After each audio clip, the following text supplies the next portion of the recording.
మొదటి టన్నెల్కు సంబంధించి 500 మీటర్లు, రెండవ టన్నెల్కు సంబంధించి 7 కిలోమీటర్లు లైనింగ్ పూర్తి కాకుండానే నిర్దేశమైనటువంటి పరిమాణంలో నీరు వదలడం సాధ్యం కాదు అనే విషయం కూడా అర్థం కానిటువంటి పరిస్థితిలో నువ్వు ఉన్నావా అని చెప్పి జగన్మోహన్ రెడ్డిని ప్రశ్నిస్తూ ఉన్నా. రెండవ టన్నెల్లో త్రవ్వినటువంటి మట్టి అంటే దగ్గర 2 లక్షల క్యూబిక్ మీటర్ల మట్టి ఏదైతే ఉందో దాన్ని తీసుకొచ్చి మొదటి టన్నెల్ చివరి భాగాన మరి దాన్ని అక్కడ పెట్టడం వల్ల ఈ రోజు ఆ 2 లక్షల క్యూబిక్ మీటర్లు ఆ యొక్క మొదటి టన్నెల్ లో ఉన్నటువంటి దాన్ని అంతటిని కూడా తొలగించకుండానే నీరు విడుదల సాధ్యం కాదనే విషయం ఆ పరిజ్ఞానం కూడా ఒక మాజీ ముఖ్యమంత్రిగా నీకు లేదా అని చెప్పి ఈ రోజు జగన్మోహన్ రెడ్డిని ప్రశ్నిస్తూ ఉన్నా. ఈ యొక్క వెలుగొండకు సంబంధించినటువంటి రెండవ టన్నెల్లో 12వ కిలోమీటర్ దగ్గర ఏదైతే మరి యొక్క యుఎస్ఏ నుంచి తీసుకొచ్చినటువంటి టీబీఎం టన్నెల్ బోరింగ్ మిషన్ ఏదైతే ఉందో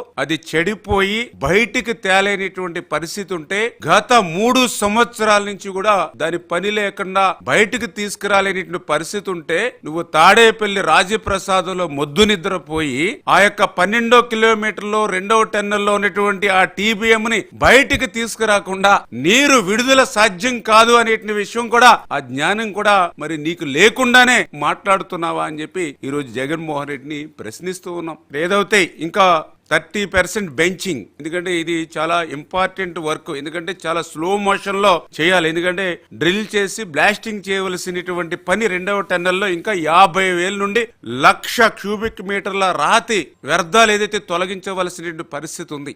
ఇది చాలా డ్రిల్ చేసుకుంటూ బ్లాస్టింగ్ చేసుకుంటూ చాలా స్లోగానే జరిగేటువంటి పని. దగ్గర స్టార్ట్ చేస్తే ఎఫెక్టివ్ గా పనిచేస్తే 6 నెలలు లేదా సంవత్సరం పట్టేటువంటి పరిస్థితి. అటువంటి పనిని 5 సంవత్సరాల్లో మొద్దు నిద్ర పోయి పని చేయకుండా ఈ రోజు నీరు విడుదల చేయడం సాధ్యం కాదనే విషయం మరి ఆ మాత్రం పరిజ్ఞానం కూడా లేకుండా మీరు మాట్లాడుతున్నారని చెప్పి ఇవాళ జగన్మోహన్ రెడ్డిని ప్రశ్నిస్తున్నటువంటి పరిస్థితి.